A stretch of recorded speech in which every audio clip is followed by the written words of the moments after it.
Apocalipse,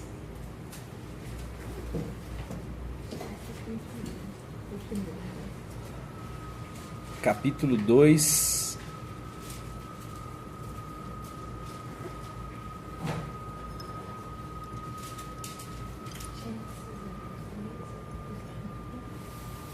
eu vou ler a partir do 8 até o 11. Ao anjo da igreja em Esmirna escreve: estas coisas diz o primeiro e o último, que esteve morto e tornou a viver. Conheço a tua tribulação, a tua pobreza, mas tu és rico, e a blasfêmia dos que a si mesmo se declaram judeus e não são, sendo antes sinagoga de Satanás. Não temas as coisas que tens de sofrer.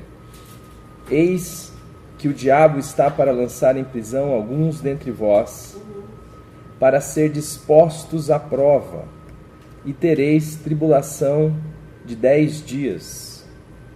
Sê fiel até a morte, e dar-te-ei a coroa da vida. Quem tem ouvidos, ouça o que o Espírito diz às igrejas. O vencedor, de nenhum modo, sofrerá o dano da segunda morte. Apocalipse 3,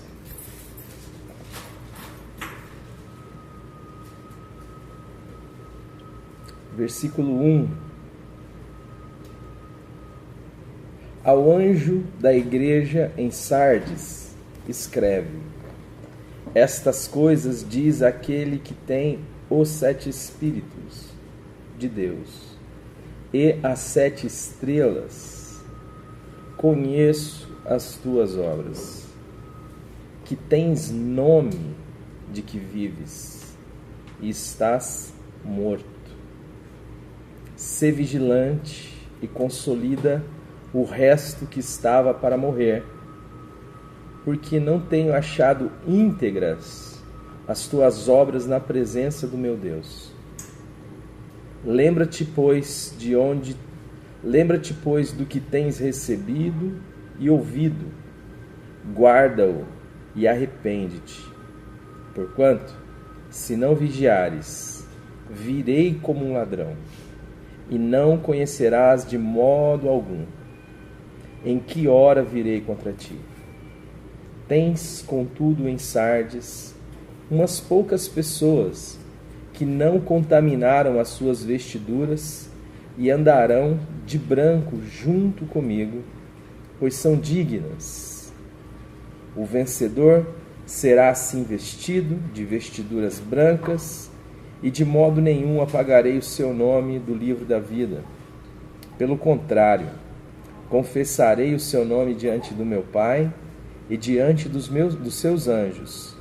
Quem tem ouvidos, ouça o que o Espírito diz às igrejas. Pai amado, louvado seja o teu santo nome. Nós queremos te agradecer pela tua palavra. Pedir, Senhor, que o teu Espírito venha revelá-la a cada um de nós. Queremos te agradecer porque nós estamos aqui reunidos em nome do Senhor Jesus Cristo. E a tua palavra diz que onde 2 ou mais estiverem reunidos em nome do teu Filho amado, o Senhor também está.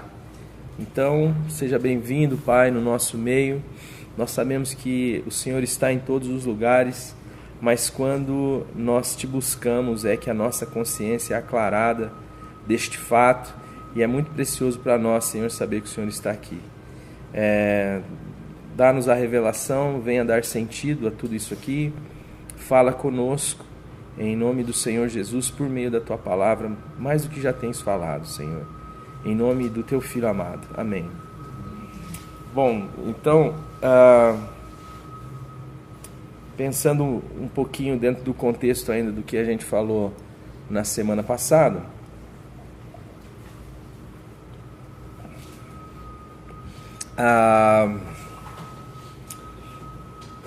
havia uma percepção, uma conclusão feita pela igreja. Em Atos, no capítulo 2 em diante, nós vimos que a igreja, ela concluiu que o seu lugar o seu habitat natural seria o templo.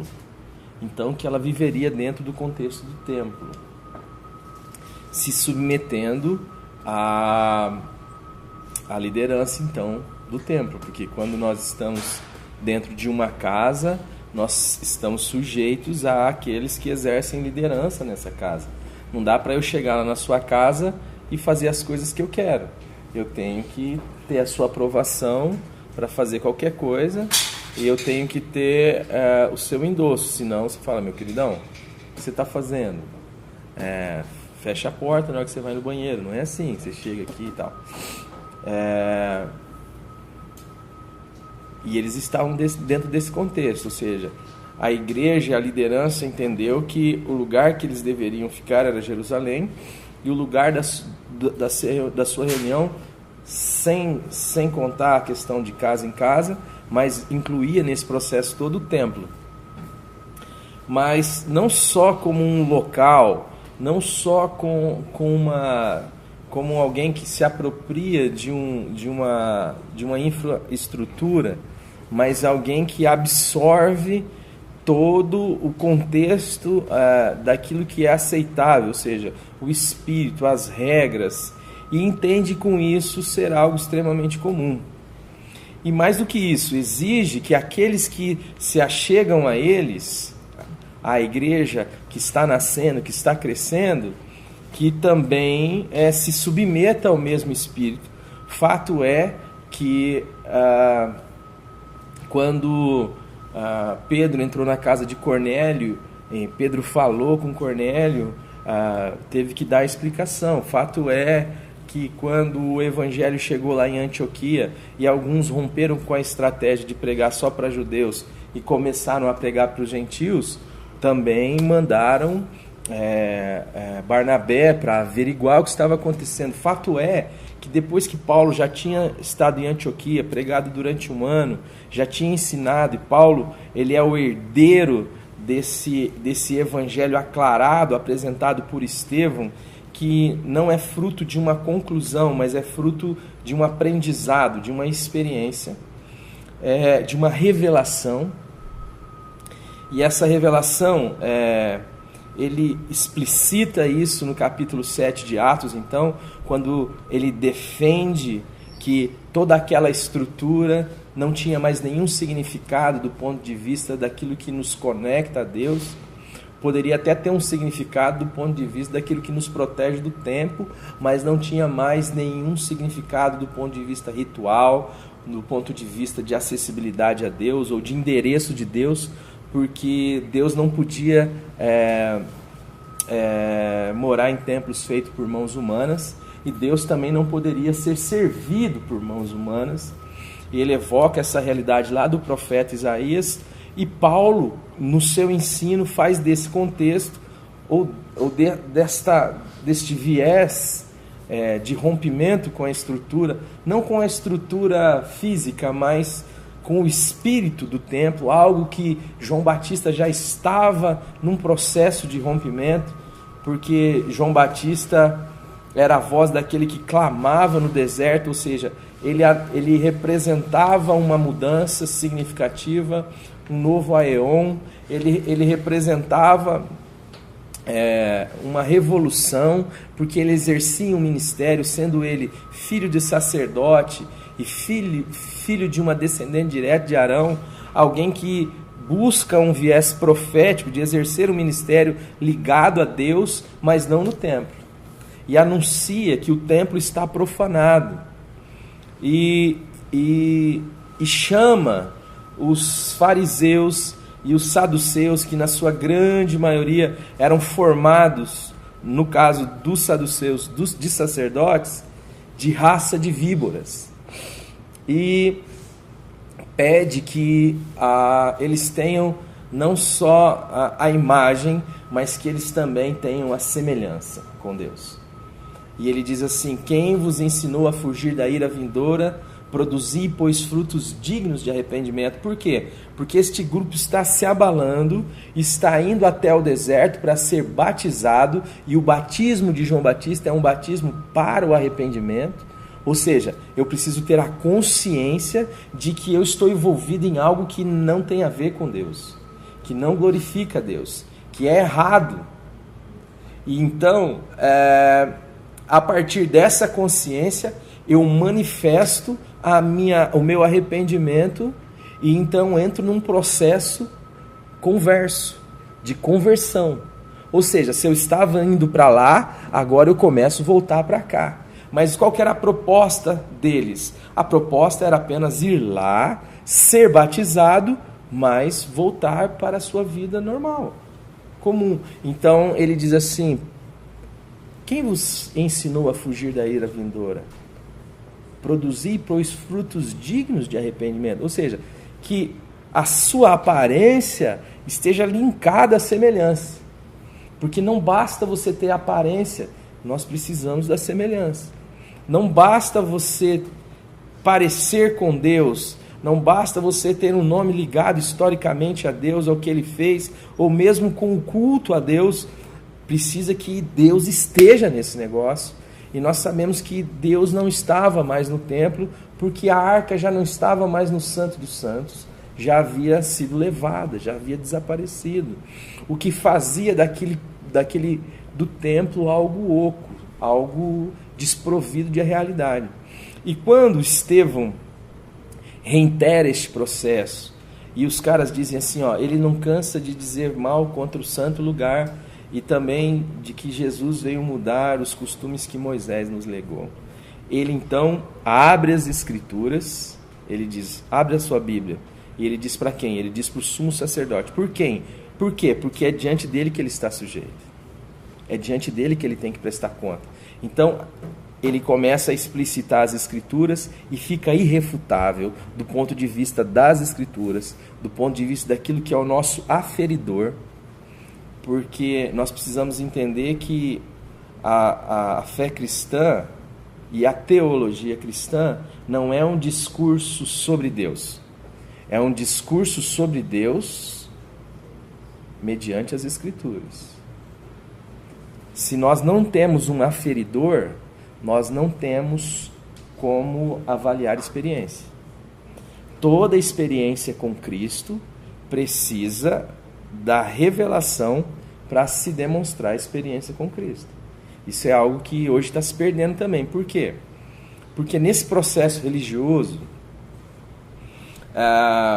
o que nós fizemos foi tirar a autoridade das Escrituras. E isso tira o nosso aferidor. Por que os estudiosos vão dizer que a fé cristã, tal como ela é, tende a desaparecer? O cristianismo institucional tende a desaparecer.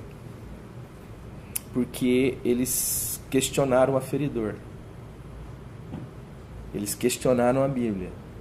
E se você não tem um aferidor, você não tem como avaliar nenhuma experiência. Então, se eu chego aqui para vocês e proponho que vocês comprem de mim um sabonete de arruda, porque você vai se lavar e aquilo vai ser bênção para você em nome do Senhor Jesus, e você não pode dizer para mim que isso não pode ser feito, porque nós não temos um aferidor. Quem que vai dizer? Hoje cada um fez da sua experiência um aferidor de si mesmo, alguém que autentica a sua história, alguém que eu posso pegar um texto das Escrituras fora de contexto e dizer, eu fiquei sabendo de uma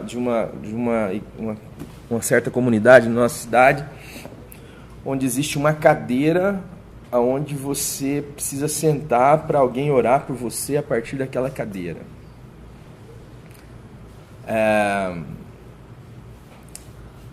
Aonde está isso?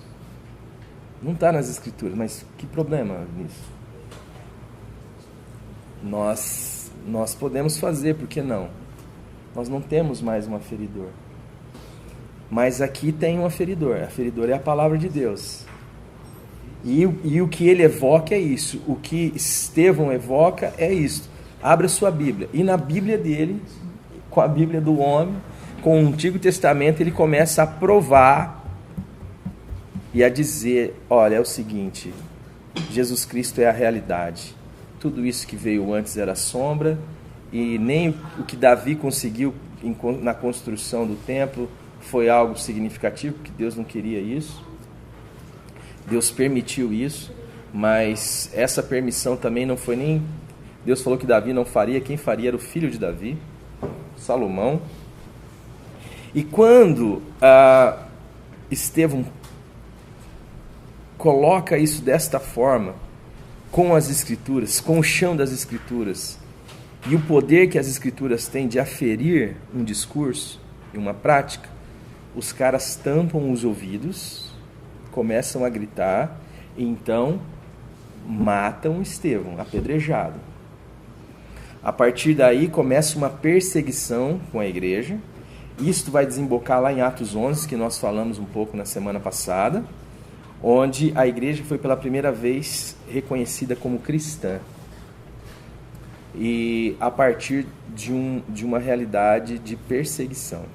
Bom, mas havia então no discurso da igreja uma percepção que era fruto de uma conclusão, mas não de uma experiência.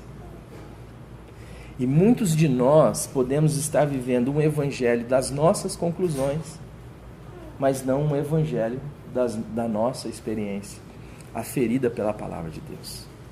Então, nós estamos aqui no contexto de Apocalipse capítulo 3, e nós temos uma igreja, e é uma igreja tremenda. Por quê? Jesus começa a dizer, você vai escrever isso aqui para a liderança da igreja, pastor da igreja. Estas coisas diz aquele que tem os 7 Espíritos de Deus e as 7 estrelas. Ele começa dizendo, quem está falando aqui é aquele que tem a plenitude da divindade, aquele que está em Colossenses. Em Cristo habitou corporalmente a plenitude da divindade, e nós recebemos essa plenitude nele. Olha que interessante. Paulo, quando escreve a carta aos Colossenses, e ele está falando sobre isso, ele está combatendo um pensamento gnóstico. Mas fora isso, por isso que ele fala que é corporalmente, mas ele traz uma informação que não pode ficar só como informação para nós, que é o que muitas vezes acontece, mas deve ser o nosso aprendizado de vida e a nossa experiência de fé. Ele diz que Jesus Cristo é a plenitude da divindade e que nós recebemos essa plenitude nele. Você se vê pleno? É uma pergunta.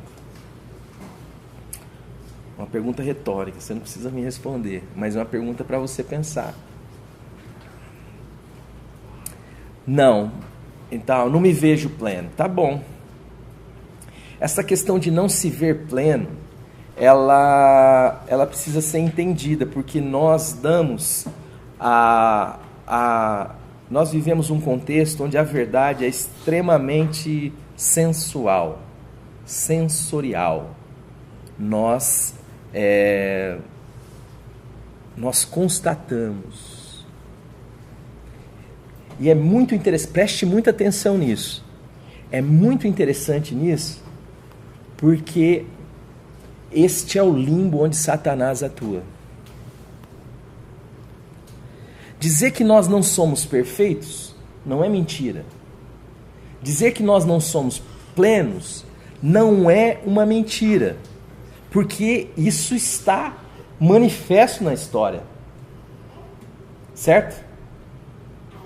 Então você vai olhar para mim e você vai ver que eu não sou perfeito. Mas ninguém pode ser enganado por uma mentira que não faça sentido.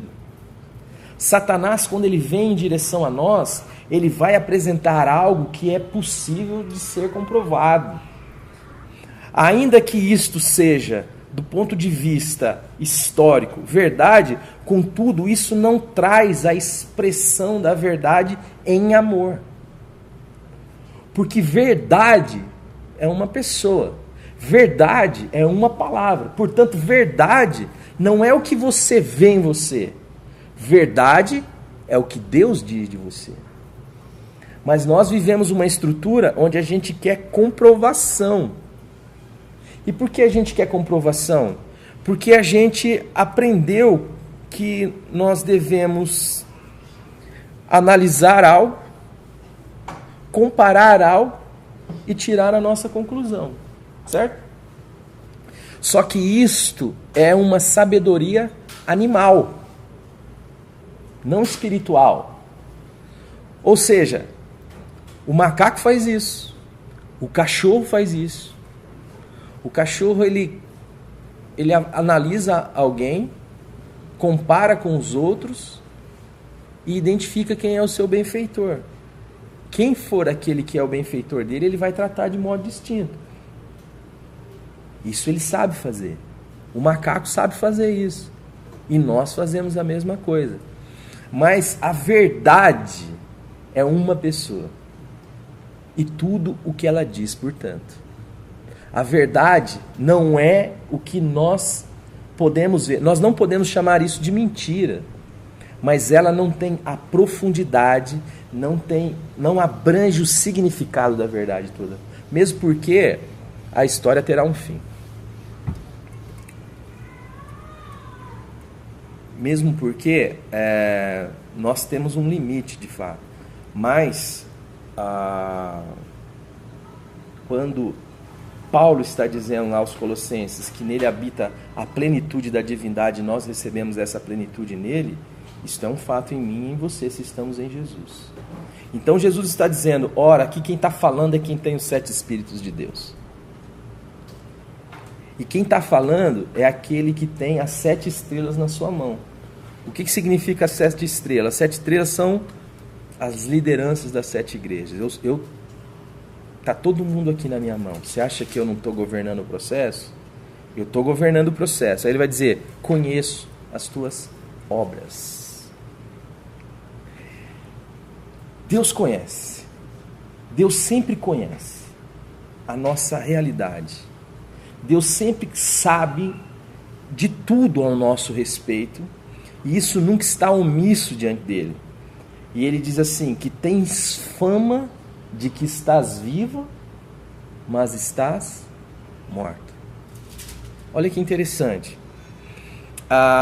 O que apresenta, o que comunica a vida é o movimento. Se você encontra um bicho parado, você mexe com ele, ele não se move, você fala, está morto.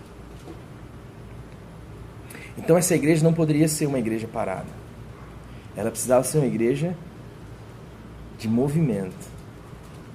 Só que às vezes você encontra uma pessoa lá caída, ela dá uma mexidinha, mas você vê que ela está quase morrendo. Ou seja, o que dá a profundidade da vida é a intensidade do movimento.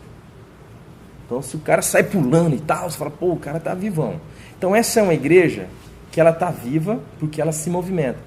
Só que para ter fama, não é suficiente um movimento que esteja dentro da média evangélica aceitável. Você precisa fazer algo que é extraordinário. Fazer algo que sobreponha os outros. A visão comum. E é o que está acontecendo com essa igreja. Essa igreja é uma igreja viva, movimentada. E o que ela movimenta é algo tremendo, é algo que suscita o interesse da comunidade à sua volta, ao ponto de que todo mundo que a observe, a olhe e diga assim, rapaz, essa é uma igreja viva, essa é uma igreja viva. Mas é interessante novamente porque Deus olha para ela e diz assim, você está morto. Você está morto. Hoje nós vivemos dentro desse contexto de tempo, onde a gente está o tempo inteiro buscando um movimento, buscando fazer algo para poder comunicar a nossa vida, para poder comunicar a nossa dignidade, como se a dignidade estivesse no serviço. A dignidade não está no serviço. O serviço é algo que tem que comunicar do que nós somos, mas a nossa dignidade não está naquilo que podemos realizar e nem naquilo que fazemos em si. E hoje é o que a gente vê. E esta é uma pergunta que recai muito sobre nós. O que eu devo fazer? O que eu preciso fazer?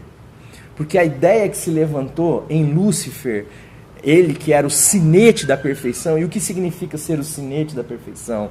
Significa que todo trabalho que fosse feito no céu precisava do carimbo de Lúcifer. Ele era o sinal, o signo, ele era a autenticação de tudo que é perfeito. Aí a raiz, Hã? Tá aí.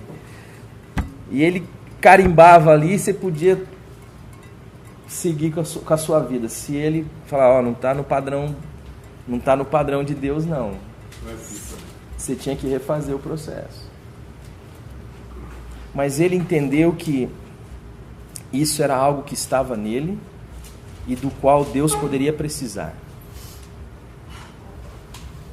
E que isso poderia colocá-lo numa situação de vantagem em relação a Deus. E a grande maioria das pregações é feita dentro do mesmo espírito luciferiano. Ontem eu estava falando e uma mulher veio dizer para mim sobre a fala de alguém na comunidade dela, que dizia assim, que se ela não desse o dízimo, o devorador iria comer a receita dela. Então, nesse contexto, o dízimo passa a ser um serviço que me confere uma dignidade que faz com que Deus olhe diferente para mim do que olha para você que não dizima. Então, quando ele olha para mim, ele vê que está vindo alguma coisa que pode, sei lá, furar meu pneu, roubar meu carro, bater, sei lá. Ele então impede isso. Por quê? Porque você conseguiu esse direito ou essa posição, tendo em vista que você prestou um serviço do qual Deus precisa. Então, quando eu estou fazendo isso, eu estou alimentando o Satanás na pessoa. Eu estou dando a Satanás o nome de Jesus Cristo, de Javé, de Deus, e a grande maioria da estrutura que nós vemos é isso. E o que nós estamos falando aqui é a minoria das pessoas que sabem. De um modo que eu acho que sempre eu preciso fazer algo para estar perto de Deus, eu preciso fazer algo para chamar a atenção de Deus. Eu jamais posso dizer de um Deus que não dormita, do guarda de Israel que não toscaneja, que não cochila, porque ama rebeldes. E veio restaurar a vida desses rebeldes. Veio tirá-los da condição de condenação para lhes dar tudo. Para lhes fazer novas pessoas. Para lhes fazer novas criaturas, que não só possam imitar a imagem, mas que tragam em si de forma natural, de forma essencial, a semelhança de Deus. Alguém que, quando eu olho, eu vejo Deus. E vejo Deus não por causa do seu padrão moral, vejo Deus por causa do amor. Então, não é que o serviço, Jesus falou assim, Jesus estava lá lavando os pés dos discípulos, ele estava preparando a ceia, e ele disse assim, olha, vocês me chamam de mestre, e de fato eu sou isso mesmo, mas vocês estão vendo como é que funciona? Vocês estão vendo como é que eu sou? Não como... Entende a minha natureza? Eu estou lavando o pé de vocês. Esse é o processo. Não para você fazer para alcançar uma dignidade, mas porque você é em Deus. Isso expressa a imagem e a semelhança de Deus. Eu olho para você e vejo Deus. As pessoas vão olhar para nós e vão ver o Senhor, o testemunho do Senhor. O serviço passa a ser o serviço de uma árvore. Ela tem o trabalho de dar um fruto, mas esse fruto é simplesmente o destilar da sua essência. Quando você toma lá o fruto dela e fala dela, é da natureza dela, é da expressão dela. Ela não precisa se esforçar para aquilo, porque isso não está na força dela, está na força daquele que deu esta natureza a ela, esta dignidade a ela. Tem um amigo que diz assim, vou ilustrar igual ele aqui, e é assim, meio chato a ilustração, mas eu vou usar a mesma ilustração dele. Ele diz assim, numa de suas pregações, ele fala assim: pensa no vaso sanitário. Pensa você vivendo sem o vaso sanitário hoje. Pensa você na época da bananeira, na época do buraco no chão. Pensa quanto é útil o vaso sanitário. Aí ele fala assim: mas você já viu alguém... Por que você não dá de presente no dia de casamento, no casamento de alguém? Você não leva o vasão sanitário bonito lá? Porque a dignidade dele não está no serviço. O serviço dele está atrelado a algo nojento. Pode servir, mas não tem dignidade. Este é o evangelho que está sendo apresentado muitas vezes aí, onde você pensa que pode servir, enquanto Paulo já está dizendo lá: Deus não pode ser servido por mãos humanas, enquanto a palavra de Deus está dizendo assim: vocês são inúteis. Depois que vocês fizerem tudo que foi mandado, considere como inútil, porque o nosso serviço, ele só tem significado quando ele fala de nós, não quando ele vem para ser uma moeda de barganha com Deus. E o Senhor está falando sobre uma igreja que está numa agitação tremenda, fazendo muitas coisas, comunicando vida, mas o olhar subjetivo de Deus é outro. Ele não está olhando esta aparência, ele está olhando a essência, ele está olhando o verdadeiro significado disso tudo. E ele fala: você está morto. Só que em contraposição a essa igreja, que tem fama de que está viva, mas está morta, e ele fala: ser vigilante, consolida o resto que estava para morrer, porque não tenho achado íntegras as tuas obras na presença do meu Deus. Ele está dizendo assim: tem um povinho aí, pastor do céu, fortalece esse povinho. Esse povinho estava indo, morrendo também, estava para morrer também, mas ainda eles não contaminaram as suas vestes. Fortalece eles, fortalece eles, fortalece o que estava para morrer. É a minha esperança. Eu vou mudar essa igreja a partir disso daí, a partir desse Zé Povinho. E ele fala: lembra-te, pois, de onde cai, do que tens ouvido, recebido e ouvido. Recebido fala do Espírito, e recebereis poder ao descer sobre vós o Espírito. E ouvido fala do Evangelho, da palavra de Deus. Porque senão ele vai vir como um ladrão contra. Não é o diabo que vem contra a igreja, não. O diabo só é um pau-mandado de Deus. Ele é alguém que serve, alguém útil, mas sem dignidade. Ele não sabe para que a vida dele serve. Ele não consegue ter nenhuma consciência de si.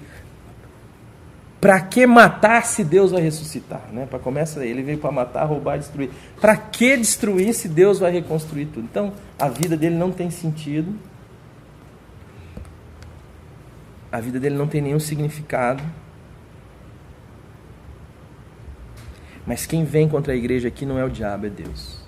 É Jesus. E ele fala: porque não tem achado íntegra, inteira, não é dividida, é rachada. A sua obra é rachada, está misturado. Você acha que você tem alguma coisa para oferecer a mim? Você não tem. Não tem achado íntegra as tuas obras diante do meu Deus. Tens, contudo, em Sardes umas poucas pessoas que não contaminaram as suas vestiduras e andarão de branco comigo, porque são dignas. A gente sempre acha que esse digno está na pessoa, né? Não, essa dignidade está na palavra de Deus conferida a nós. Alguém falou sobre uma pregação que eu fiz que disse, se você não tem uma palavra de Deus, você não tem nada.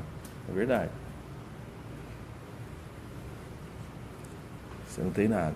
Porque a nossa dignidade está naquilo que Deus diz de nós. E Ele diz que se alguém está em Cristo é uma nova criação, uma nova pessoa. As coisas velhas já passaram, eis que tudo se fez novo.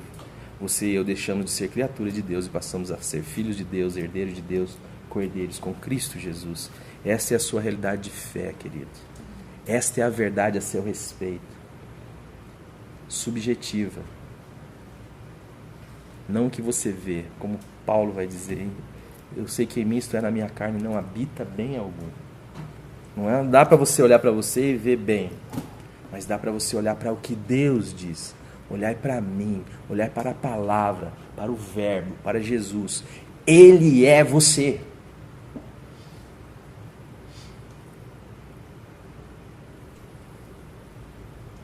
Ele sou eu. É por isso que a Bíblia vai dizer que, é por isso que Paulo vai dizer lá em Filipenses que ele tem uma visão ali dupla. Ele fala assim, não que eu seja perfeito ou que tenha alcançado a perfeição, mas uma coisa eu faço. Eu esqueço das coisas que para trás ficam e prossigo para o alvo, para o prêmio da soberana vocação de Deus em Cristo Jesus. Sigo para alcançar aquilo para o qual fui alcançado. Ele está dizendo assim, eu não sou perfeito, mas a perfeição me alcançou. Acabou, filho. Acabou. Não tem como isso dar errado. Ela me alcançou. Agora, o meu viver na carne, no dia a dia, na história, é a vivência da coerência com isso que eu sou em Jesus. Não para eu ser melhor, não para Deus me olhar, não para eu ser abençoado por Deus. Não. Esta salvação para o além, esta salvação para a eternidade, que muitas vezes nós achamos que o que Deus veio dar para nós em Cristo Jesus é o fato de que nós vamos morrer e vamos para o céu, ela é ridícula. É a salvação para a vida, para aqui, para a história. E a graça, ela vem nos educar, não é isso que a Bíblia diz? A graça se manifestou salvadoramente a todos os homens, e a graça nos educa. A justificação é nos ajustar, é fazer de nós aquilo que nós já, isso mesmo, somos. Aqui, agora, não no além. É este antecipar da vida ressurreta. É eu sendo, sabendo quem sou, em mim e em Deus. E me propondo nas mãos do Senhor, dizendo, Senhor, venha ser em mim. É desistindo de mim, é negando a mim mesmo, é abandonando-me ao Senhor, é aceitando de forma convicta da fé que este eu carnal foi crucificado em Jesus. Não tem mais nenhuma realidade. E que agora tem uma outra realidade em mim, ou seja, é chegado a mim o reino de Deus. Deus vive em mim, a minha essência é uma com Deus, eu e o Pai somos um. Deus está em mim. E aí eu vou me relacionando com Deus e vou aprendendo de Deus, não tirando conclusões, como a igreja tirou. Jesus disse assim, aprendei de mim. Ele não disse, aprendei comigo. É Ele em nós. Quando o Senhor, nós estamos falando tanto de Abraão, quando o Senhor chamou Abraão, Ele falou assim, anda na minha presença, eu te farei perfeito. Senhor, Senhor, Senhor, Pai, é se descobrir nesse processo. Mas existe uma igrejinha que nós falamos, acho que um pouquinho dela na semana passada, não me lembro ao certo, que é a igreja de Esmirna. E olha que interessante, ele diz assim, essas coisas diz o último, diz o primeiro e o último. Até que nós falamos, né, Fernando? Jesus é o início e Ele é o fim. Nós falamos na semana passada Quando isso entra no nosso coração, nós conseguimos, sei lá se essa é a palavra, vamos achar uma palavra melhor. Quando entra no nosso coração que nós começamos em Jesus e que nós terminaremos em Jesus, essa dificuldade, aquilo que a Bíblia vai dizer, esta leve e momentânea tribulação, não pode ser comparada para aquilo que está para ser revelado em nós. Eu olho para esta realidade histórica com outros olhos. Estava falando ontem lá na casa do Eduardo Meneghetti, e aí nós estávamos falando um pouco sobre a semente, né?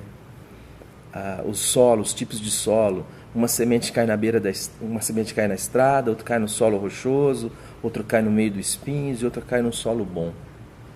E ali há duas palavras interessantes, porque a Bíblia vai dizer que a primeira, que cai na estrada, no chão batido, é aquela que, quando as pessoas ouvem, elas não compreendem. A segunda, e aí vem as aves dos céus e a arrebatam. A segunda é que cai num solo pedregoso, elas nascem rápido, mas como não tem profundidade o solo, elas não conseguem resistir às perseguições, às angústias, e logo... E ali o texto vai dizer que essas são aquelas que recebem com alegria. E a que cai no meio dos espinhos são aquelas que nascem, vão crescer, mas os espinhos sufocam. São as pessoas que recebem a palavra com alegria, mas aí os cuidados deste mundo e a sedução das riquezas sufocam. E você tem duas palavras, e no final, o que cai em terra boa é o que compreende. Você tem duas palavras que falam de razão e você tem duas palavras que falam da relação emocional. Hoje a gente vê também um evangelho muito emocional, que não é o evangelho, é a religião, que é toda pautada no sentimento. Eu arrepiei, falou, adivinhou meu passado, meu futuro, meu Deus do céu, falou que eu vou casar, que eu não vou, eu caí, meu Deus, eu chorei. Mas não tem consciência, não faz sentido, porque a palavra de Deus vai dizer que o homem natural não compreende as coisas do Espírito, porque ele parece, isso mesmo, loucura. Valeu, Ogre. Loucura. O Evangelho é uma enxurrada de consciência, não é uma alienação, é algo que eu me vejo de um modo desesperador. Como Paulo vai dizer, miserável homem que sou. Mas é algo que não só dá a consciência de mim, mas me dá a consciência de quem eu sou em Deus. E é isso que faz Paulo dizer assim, não há nenhuma condenação para mim, porque a lei do Espírito da vida em Cristo Jesus me livrou da lei do pecado e da morte. Para os que andam segundo o Espírito e não segundo a carne. Para os que andam segundo a possibilidade de Deus e não segundo as suas possibilidades. Para aqueles que têm a sua identidade no que Deus diz e não no que veem em si. Se eu fosse olhar para mim e andar segundo o que eu vejo na minha carne, dar vazão a isto, dar identidade a isto, então eu tinha que abraçar o Zaratrusta, né? Eu tinha que abraçar o anticristo, eu tinha que fazer de Nietzsche o meu profeta. Eu tinha que falar, bom, é isso aí mesmo. Bom, é o que eu vejo. Mas não, tem uma palavra dada a nós. Tem um evangelho anunciado a nós. E esse evangelho fala que Deus nos ama de tal maneira que Ele abalou os céus e veio experimentar a nossa humanidade para nos livrar do nosso claustro, da nossa cadeia, de viver encolhido dentro dessa percepção objetiva da vida. que encolhe, que sufoca, ainda que a sua alma queira transcender, ainda que a sua alma não suporte, porque Deus colocou em mim e você o senso da eternidade. Lá no fundo, você e eu sabemos que a nossa vida só tem sentido e significado em Deus. Que viver para Deus, só que viver, o Evangelho é uma boa notícia para quem? O Evangelho é uma boa notícia não para o velho homem. O velho homem quer ter o controle, o velho homem quer viver das aparências, o velho homem aceita ser igreja, o velho homem aceita ser sacerdote, aceita ser pastor, mas ele não quer abrir mão da sua vida. Ele não quer perder, sair do trono da sua história. Ele não quer deixar de ser Senhor. Eu quero saber como que funciona o processo. Por que eu quero saber como que funciona o processo? Porque eu quero manipular o processo. Porque eu quero melhorar o processo. Porque eu quero comercializar o processo. Porque eu quero ser Senhor. Realizar o processo agora não. É igual o cara que chega e você vai pregar o Evangelho a ele diz, rapaz, eu gosto de Jesus, gosto da igreja, tal, mas eu sou novo, né? Eu quero curtir um pouco a vida ainda. Ele acha que ele sabe o processo. Ele sabe que quando ele já estiver desgastado, segundo ele, ou no ponto que ele já acha que está legal, ele fala, bom, agora é só ir para a igreja. Certo? Eu domino o processo. Eu gerencio o processo. E eu quero ser Senhor. Eu não quero morrer. Eu não quero entender que eu não tenho condições de gerenciar a minha vida e de depender totalmente de Deus. Eu quero Senhor.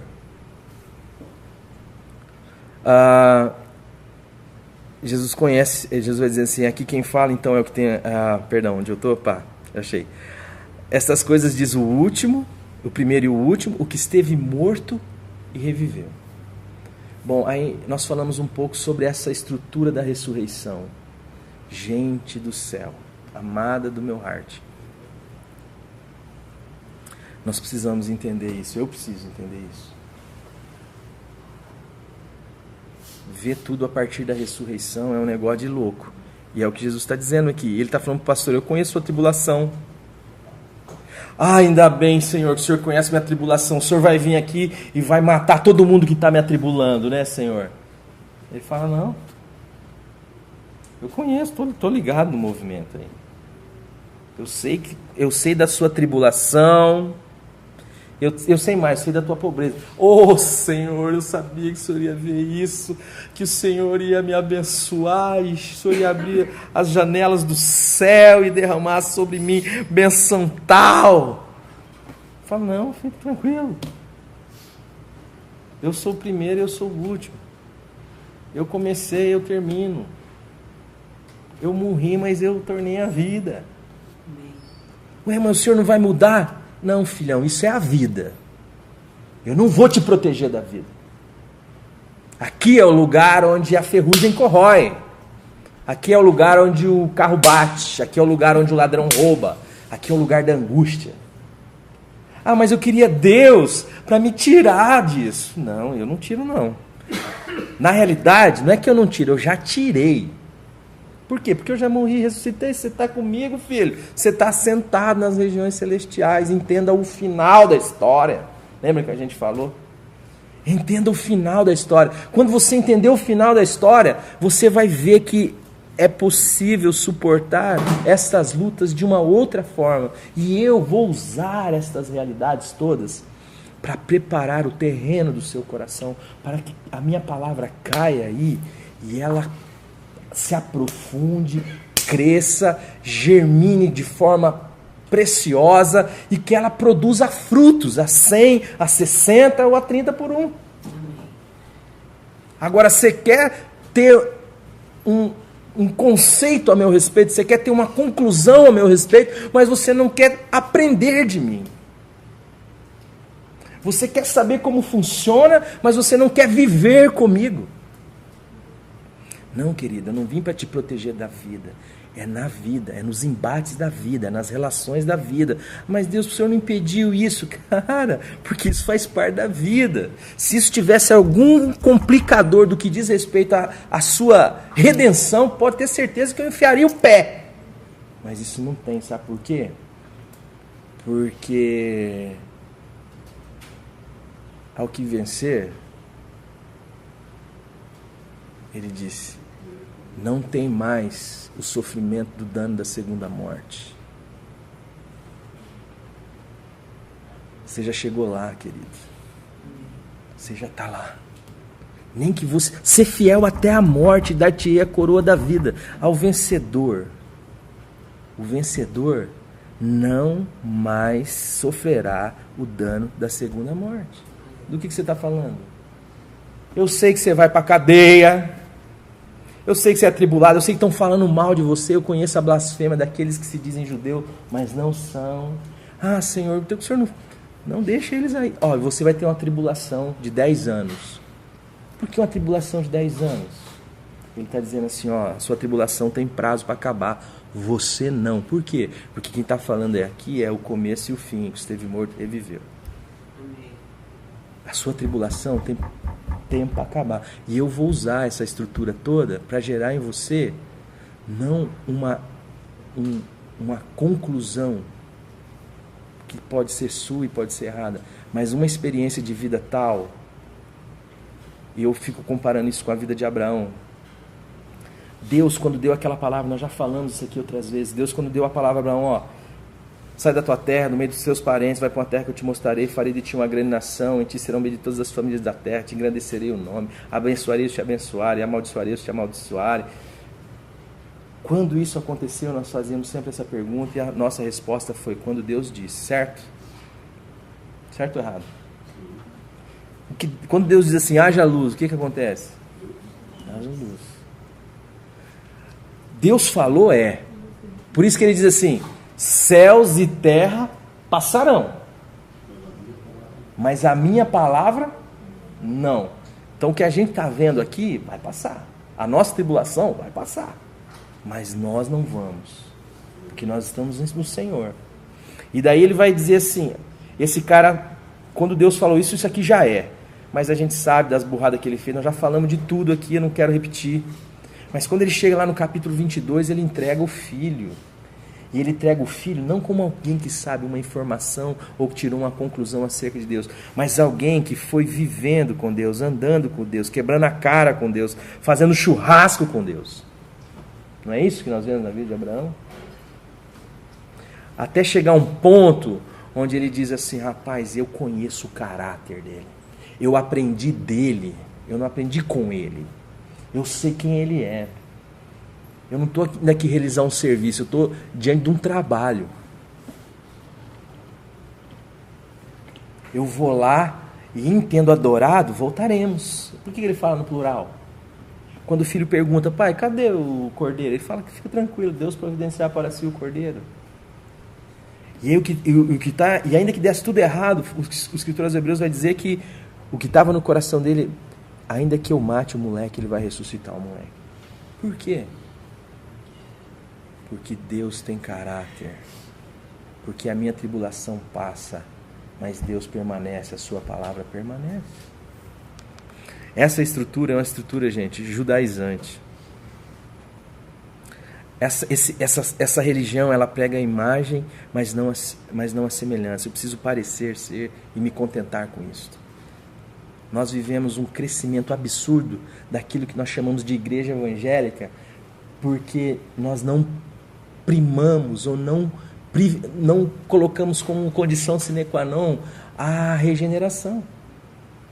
Basta batizar, nós pegamos lá, nós prestamos um serviço, nós tiramos o cara lá do centro de Macumba, trazemos eles para a igreja e nós fazemos dele filho do inferno 2 vezes mais do que nós. Porque ele não sai do lugar, ele só muda o louvor, ele só muda o ritmo, ele só muda a roupa, ele só muda a conduta, mas ele não tem um upgrade do ponto de vista do que ele continua sendo o mesmo pecador, a mesma falsificação, a mesma mentira, ele não está próximo de Deus em caráter, em essência, em vida, em espírito. Ele não tem a mesma natureza, mas nós o recebemos, nós o aceitamos. O serviço é suor, o trabalho é graça. O serviço é aquilo que nós fazemos tendo em vista uma recompensa de Deus. O trabalho é quando nós andamos pelo caminho que Deus preparou de antemão para que a gente trilhe por ele, porque a obra está feita. Ele disse, está consumado. Nesse caso, nós prestamos um serviço, mas não realizamos um trabalho. Nós tiramos o cara do centro de macumba, mas não há nenhuma mudança de natureza.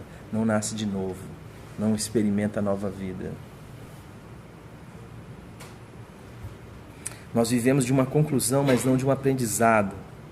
A conclusão é humana, o aprendizado é divino. A conclusão é aquilo que eu observo, é assim, tá.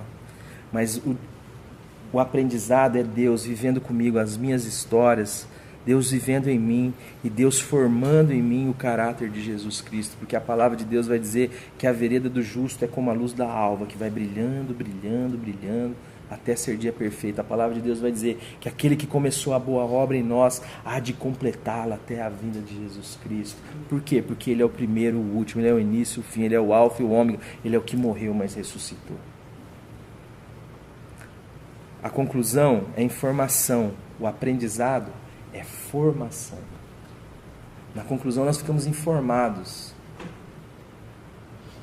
Ficamos informados acerca de Deus. Mas o aprendizado, Deus forma o seu caráter em nós. Nós geramos crentes e não pensamos em regenerar vidas. Deus não está restaurando nada a você. Deus está acabando com tudo que você tem. É isso que Ele vai fazer. Com tudo. Onde você está vendo aí, ó, tudo, tudo, tudo. Um dia Ele vai pôr fogo em tudo. Você tendo um monte ou pouco, Ele vai acabar com tudo, porque vai ser novos céus e nova terra, onde habita a justiça, onde não há mais sofrimento, não há mais dualidade, não há mais nada. Mas nós que sabemos disso, podemos viver aqui de uma outra forma. Podemos viver seguros em Deus, para que Deus forje em nós o seu caráter. É me descobrindo, é descobrindo quem é o Senhor. Eu tenho sido trabalhado tanto por Deus, desde quando eu estava em BH para cá. Essa palavra tem falado muito ao meu coração, e a palavra lá de João 3, 27, onde João Batista está sendo cutucado, porque Jesus está batizando mais gente do que ele, e ele diz assim: o homem não pode receber nada se do céu não lhe for dado. Deus tem uma história para mim e para você. Deus tem um propósito para mim e para a sua vida. Uns são mais singelos, outros historicamente podem ter mais representatividade, mas a minha e a sua vida só encontra sentido em Deus e no trabalho de Deus para nós. Para que Deus me criou? Para que Deus me regenerou? Para que serve a minha vida? É essa a pergunta. E aí, não podemos desprezar nada. Eu lembro que quando a minha vocação ficou forte, eu tinha recebido uma proposta de trabalho bruta em São Paulo, que era aquilo que eu queria. Pô, agora chegou a minha vez. Sabe aquele negócio assim? Mas aí Mas é por aí mesmo que você vai? Mas não, eu não tinha falado para você um negócio que eu queria para você? E aí aquele negócio cutucou e eu falei assim: Senhor, é verdade. Se eu estiver indo para lá e não for sua vontade, eu for, a culpa é do Senhor. Porque eu vou dizer um negócio pro Senhor aqui: eu não quero isso, se o Senhor não quiser que eu vá. Aí eu falei assim: fala comigo e fala alto, que eu sou meio surdo. E aí Deus falou alto demais, e daí... Mas eu já tinha entregado o apartamento, eu já tinha dado meus móveis, porque eu recebi um apartamento mobiliado lá para morar, numa região muito ruim lá, um tal de Alphaville. E aí eu falei: meu Deus, aquilo tinha saído em jornal, os clientes falando, aquela coisa toda. De repente eu tive que morar de favor na casa do Flávio Cascavel, dono da Betel. Fiquei lá 3 meses morando na casa dele, até comprar minhas coisas de novo, porque falei assim, então eu não vou. Foi um rebu danado, tá, fiquei. Daí falei assim para Deus, né? Então eu preciso ser pastor, eu preciso ser pregador da palavra, já que é isso, então vamos. Aí o que eu fazia, no meu trabalho, perdeu o brilho total. Parecia que aquilo não tinha nenhum significado. Eu ia trabalhar murcho. Aí um dia Deus falou para mim assim, viu, filhão, você escolheu o seu nome? Eu falei, não. Ah, mas a família que você nasceu, você escolheu. Eu falei, também não. E o país que você nasceu? Eu falei, também não. Eu falei, de onde vem isso? Eu falei, da sua soberania, pai. Ah, tá, o seu trabalho não. Filhão, o cenário que eu te dou, nenhuma outra pessoa vai ter. Se você ficar 5 minutos a mais na sua cama, o seu cenário é outro. As pessoas com as quais você vai trombar, passar, ver, os que vai acontecer na sua vida é outra realidade. As pessoas que passam aí na sua cadeira são pessoas que eu amo. Eu verti o meu sangue por causa delas. E o missionário lá na África nunca vai nem ver. É eu, filho, eu estou nesse negócio, em cada detalhe. Não tem um detalhe da sua vida que eu não estou. Deixa eu governar. É chegada a voz do meu reino. Eu falei, Senhor. Aí aquilo que eu fazia ganhou outro brilho. E não foi nem 10, nem 20, nem 30, nem 40, nem 50, nem 60 pessoas que criaram naquele salão. Foi muito mais gente que criaram ali dentro. Então, amados, o que Deus tem para nós é viver para o Senhor. A mulher que pregou para o Otmani, só o Otmani creu. Aí a gente fala, Paulo chegou no fim da sua vida e falou, todos me abandonaram. Estou lascado, estou preso, não tem mais ninguém aqui, estou sem roupa, sem meus livros.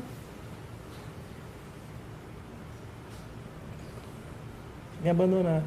É, depois de Jesus, o homem que mais impactou esse mundo que a gente vive.